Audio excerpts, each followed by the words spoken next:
We are living in an unprecedented time where history repeats itself. What happened way before come into play. And this is affecting a lot of countries with lack of peace and stability, lack of security in people's lives, millions of people's lives being in danger and being attacked and killed. But what is the cause? What is the problem? Is the first things that we need to ask. In order to come up with, to be a solution developer, a solution provider, we need to understand the problem very well. As an IT background, that's how I see. That's how I try to solve problem. In order to solve the problem, I have to understand what exactly the problem is. And to come up with the best solution, the more you understand the problem, you approach it in a different way to bring a better solution. Most of us is focusing on the media, where the problem, the reflection, the symptom of the problem, it's exhibit or display.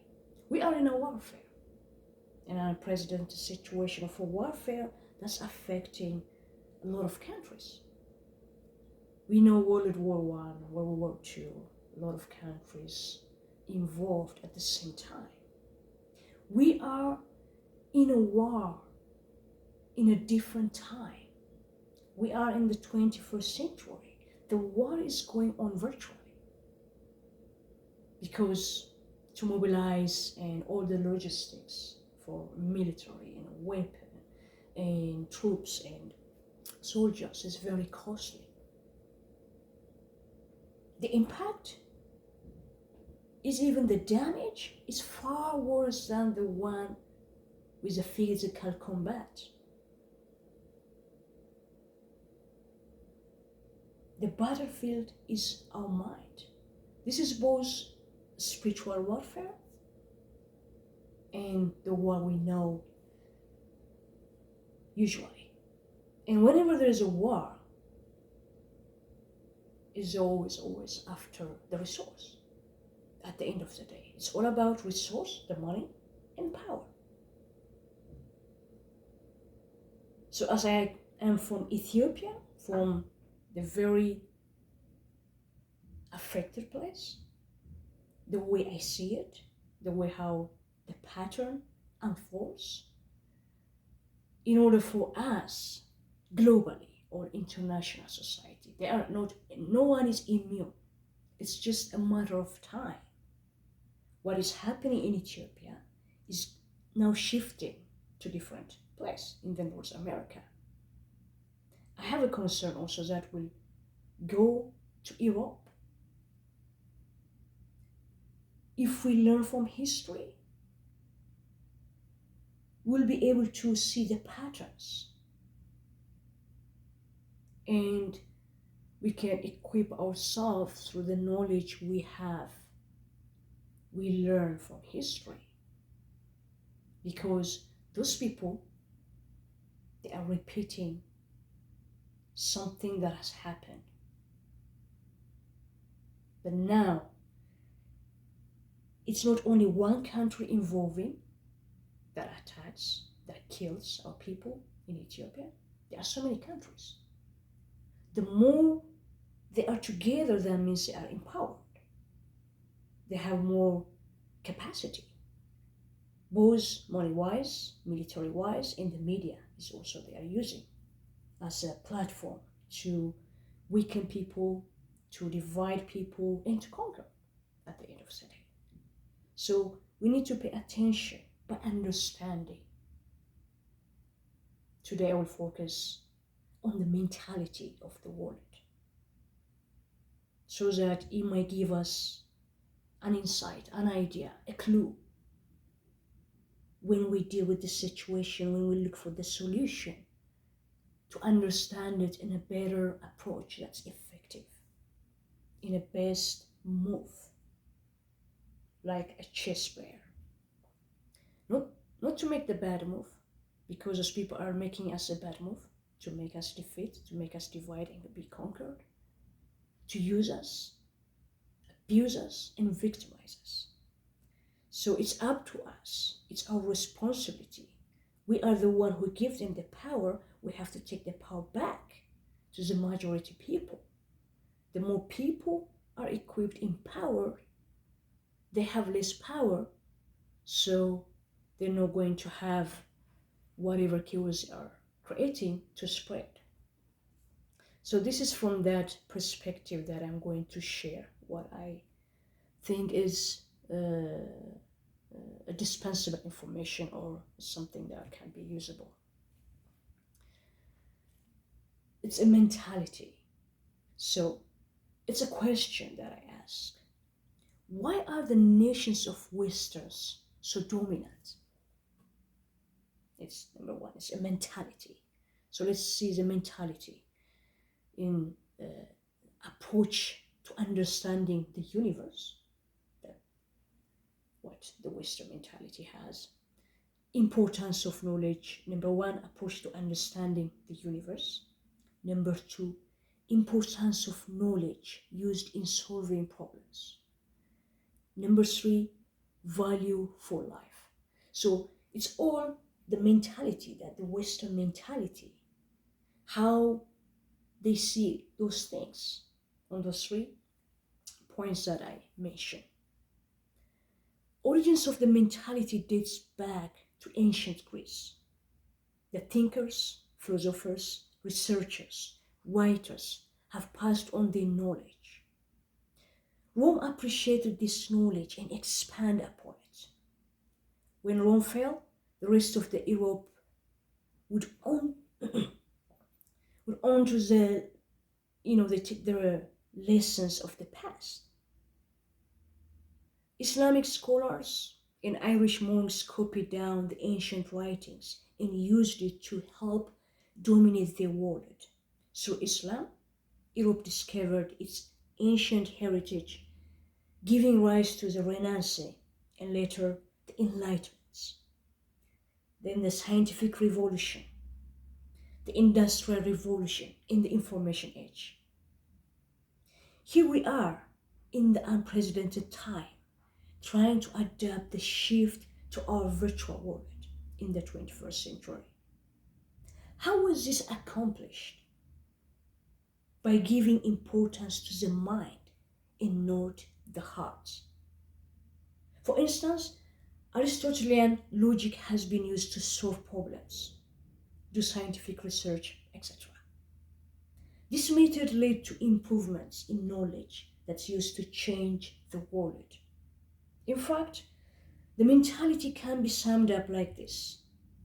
Through the proper application of knowledge, we can make the world a better place. This knowledge also includes the study of the mind and heart of people, which is psychology, as well as how to make things to change the world. The value of a human life is significant in the part of the world that are heavily influenced by Judeo-Christian beliefs. In fact, the Semitic lack of value shown in other part of the world is considered by Westerns a bizarre, I would say. When a society uses the knowledge available, number one, to increase knowledge, number two, let's change things. The knowledge we use, it changes things. And most effective if they adopt the importance of the mental approach of Westerners. This is my perspective, this is my view. This, from my findings, this is my conclusion from what I see. From the exposure, from the integration, from the experience that I have. So I have divided it to see the mentality approach. I say why the Westerns is so dominant, the reason behind the use your mind versus the heart. Let's see Semitic. Semitic is the Middle East.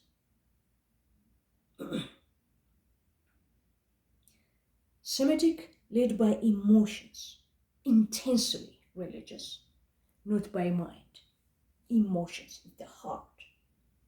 Westerners led by the mind, not the heart, rather impatient. They want to see solution, they're impatient. They don't want to plan for longer and wait.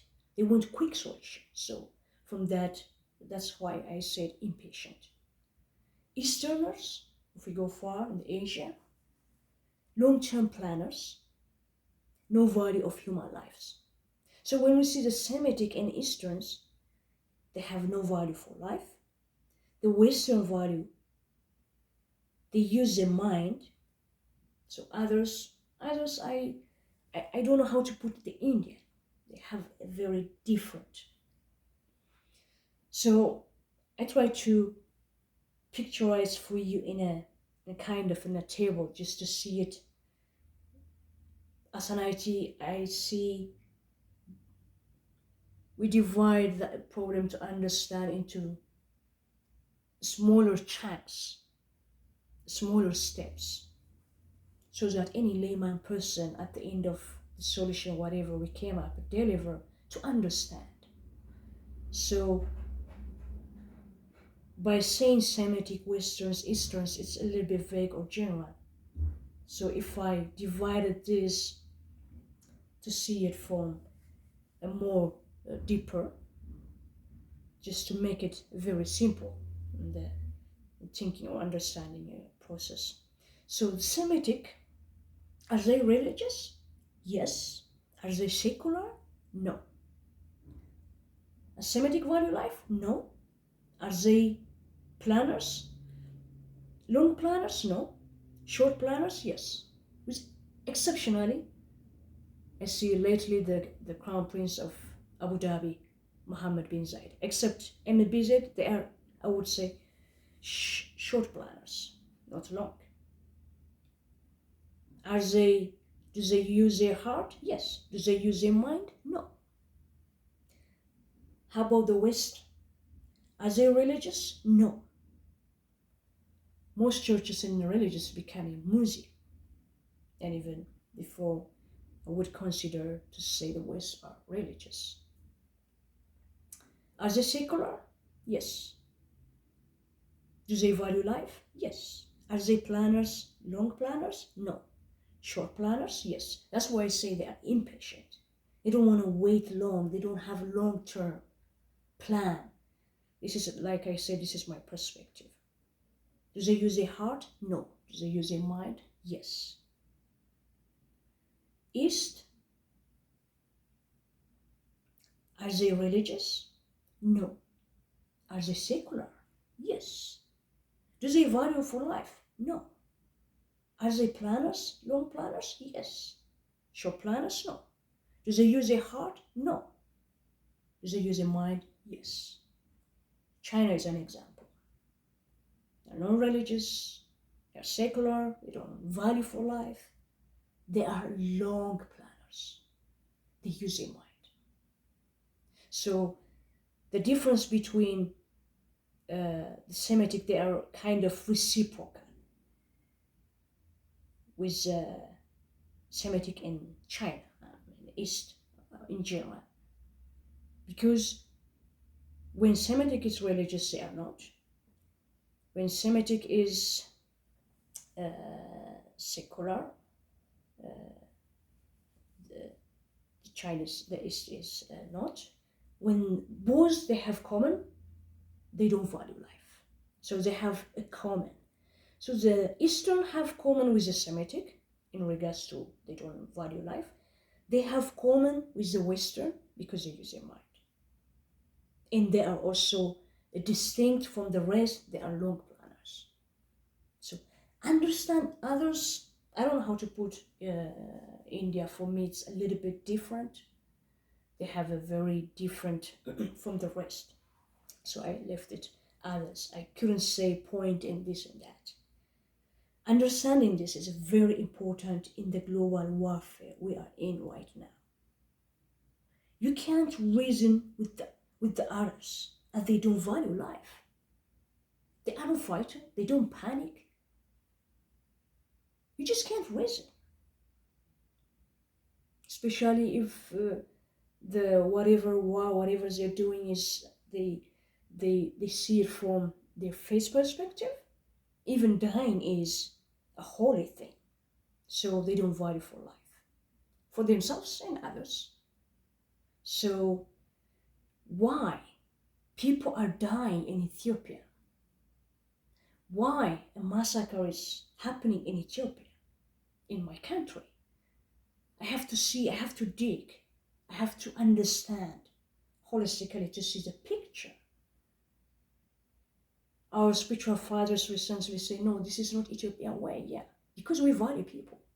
We are Semitic, culturally, but religious, we are Christians. So we value life. We have that Judeo-Christian belief, that impact that the Western hasn't. So this is very crucial to understand, because we have to go to the root cause of the problem. We have to have a deep understanding so that we can understand their psychic, their psychology, their mentality to attack and to diffuse whatever they are throwing at us to harm us, and also to come up with a better solution for the problem at hand, which is not only affecting Ethiopia, it's affecting Europe, it's affecting the Middle East itself, it's affecting Africa, it's affecting the US. So it's affecting the Asia, but Ethiopia is at the hotspot of all the trouble, with the crisis, carrying a burden, beaten up, abused, used, and victimized. So the Westerns, recently the leader of the GPLF has said it, sometimes we don't pay attention. Well, if invaders, in former times, the foreigners, invaders, even the infrastructure, the dam he was talking about, the electricity, they live, they don't destroy it. Yes, he is right. The Western mentality has also that humanity to care for others. That's a need for people. So they are not that to say that's not cruel. But those people are destroying, he said. That's a difference. So we have to understand who is doing what versus why. So we could take us with whom are we dealing? Who are our enemies? Go back to the very first rule of the arts of war. Know your enemy, know yourself. GPLF directly is facing Abiy troop and Isaiah's troop. They are a figure who are in a mission sent in action. They are like the private in the military in the US use. The generals are back behind the scene. It's not Eritrea, it's not Ethiopia. The mentality of the general is what is they are doing as a private with the mission they are given. The generals are the Middle East, the two Middle East countries, Saudi Arabia and Abu Dhabi. They have a military knowledge, they have a Semitic mentality. The Semitic mentality doesn't have value. At the same time, they are villages. They're going through time of historical events that happened before, and they're punishing others at the same time. So this massive, and that's why Abiy Ahmed is not willing to have a peace deal, because he's given a mission. This mission they want to destroy. The war in Ethiopia is not civil war. The war in Ethiopia is not internal war. Abiy Ahmed is appointed from day one to do this mission, to take over Ethiopia for resource exploitation. That is the original plan that has been implemented in Ethiopia with the colonialism policy that MBZ came up to control and to take over Ethiopia in coalition with the Saudi de facto MBS with the help of Donald Trump. Even though Donald Trump has a Western mentality, they are dominating. So whatever they say is what's implemented. They say to fire the former Secretary of State, Rex Tillerson, for standing for the truth, for addressing and reporting his concern. What Jared Kushner and Mohammed bin Zayed doing, having a conversation, a meeting, secretly. That he said they put me at the dark. He doesn't know. That concern is what's happening in Ethiopia. So it's not even though Donald Trump involved in this, it's not the Western mentality, it's their mentality dominance. So Abiy Ahmed came from the beginning to do this mission, to take over Ethiopia for resource exploitation, for them to get rich and prosper. And this word, Donald Trump himself used it on the 72, the UN Assembly meeting, September 19, 2017. My friends wants to be rich and prosper, wants to go to your country. He said it to Africa. So this is a mentality. This is where the information. So those are the generals who are instructing what to do in Ethiopia. It's not Abiy. He's like a militia. You can't take it. We are in a warfare. A war is going on. It has been going on virtually. Now, since Donald Trump time limit is going to happen in a few weeks or 2 months' time, so those people, they want to finish, to accomplish their mission. The only resistant, powerful military force with experience, intelligence, and politics, and also unity of the people is the Tigray. That's why they don't want to stop. It's their mission. It comes once in their lifetime. Because of Donald Trump, he can. He doesn't care about the human abuse, the human rights abuse, the deaths. Those people, all they care is to have more money and to have more power. So having that money, it will empower them more, and they want to do the same thing in the US. They want to crack down the power now through the same methods they use in Ethiopia, divide and conquer.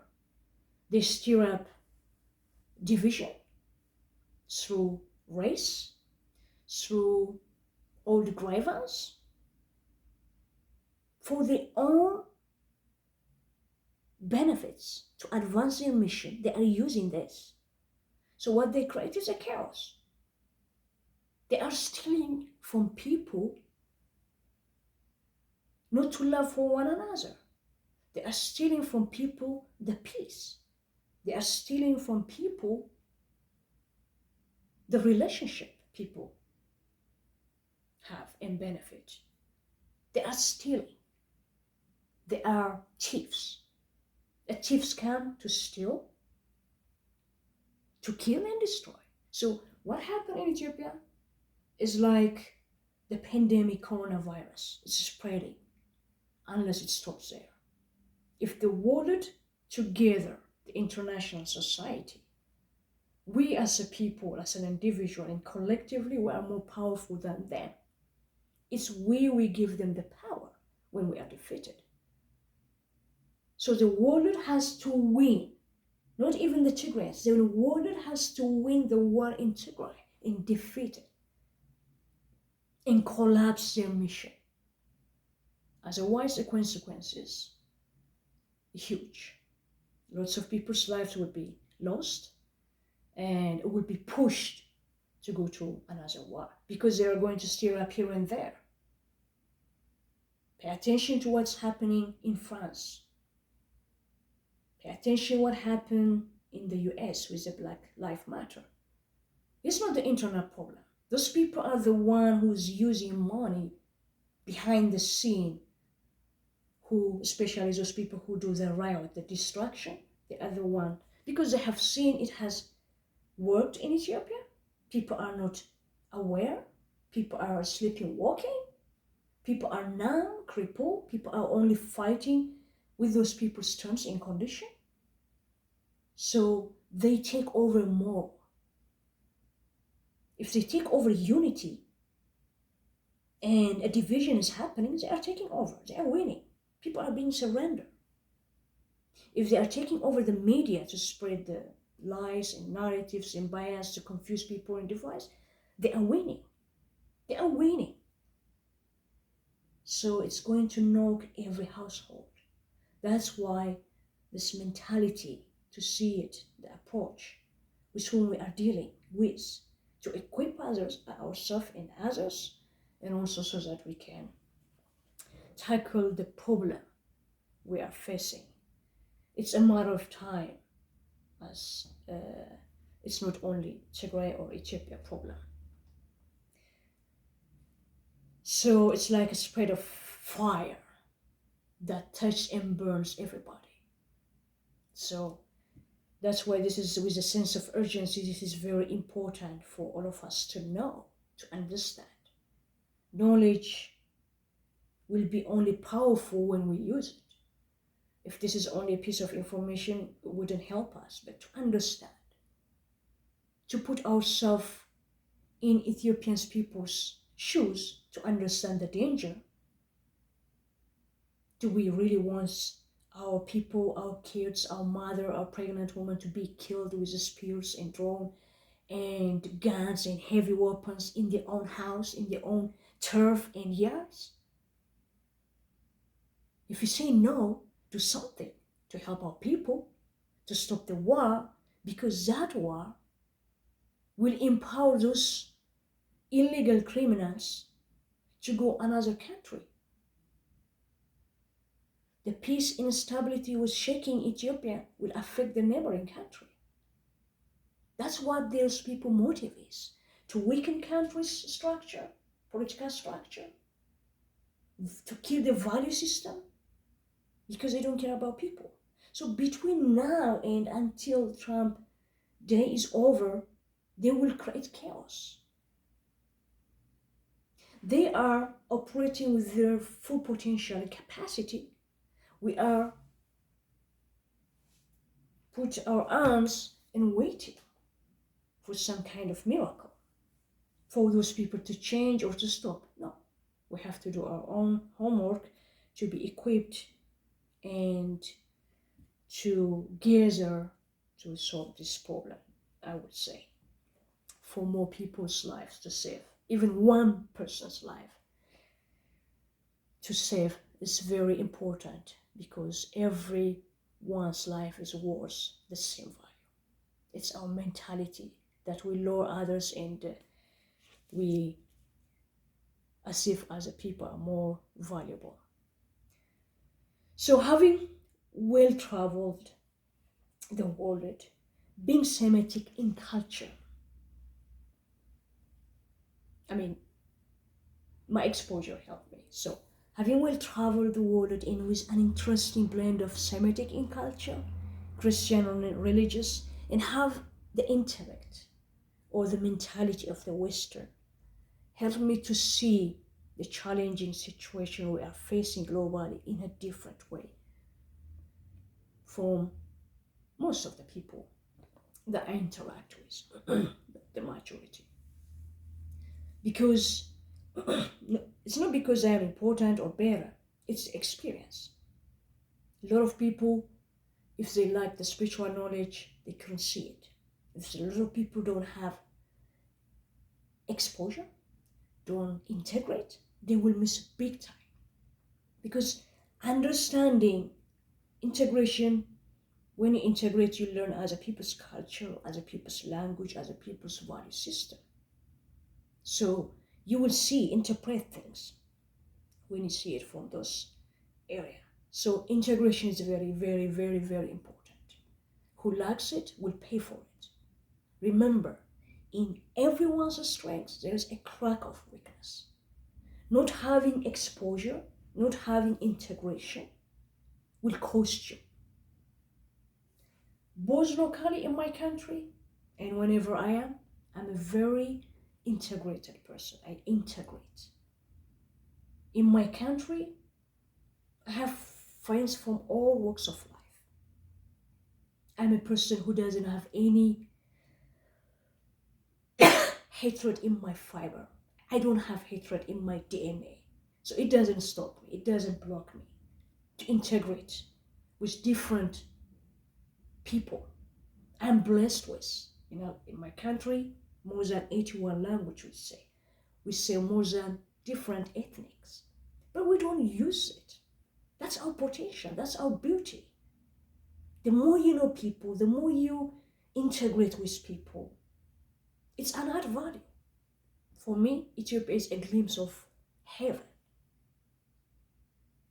But most of the time, we feed our mind the negative, not the positive. What we have is something to be grateful, something to enjoy and appreciate, but we use it in a different way. That's why our weakness is defeating us. We say, this ethnic, that ethnic. Most of the time, I prefer to use a different ethnics that never had been even called.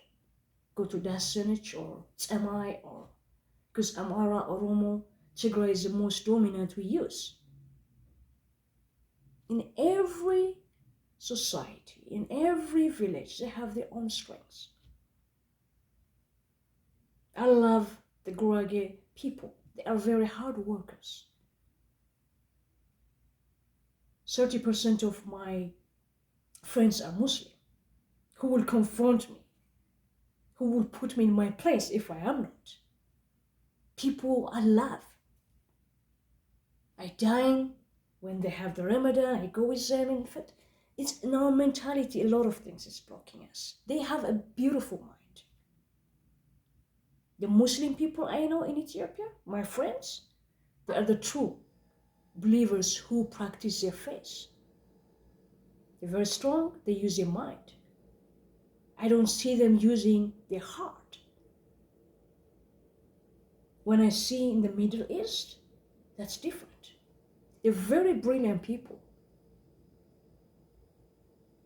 It just puts me in awe how they think, how they see their perspective.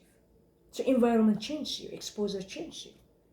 So maybe they are Ethiopians being there and also with the rest might affect them to use. Of course, they are also intellectuals, also they developed through education.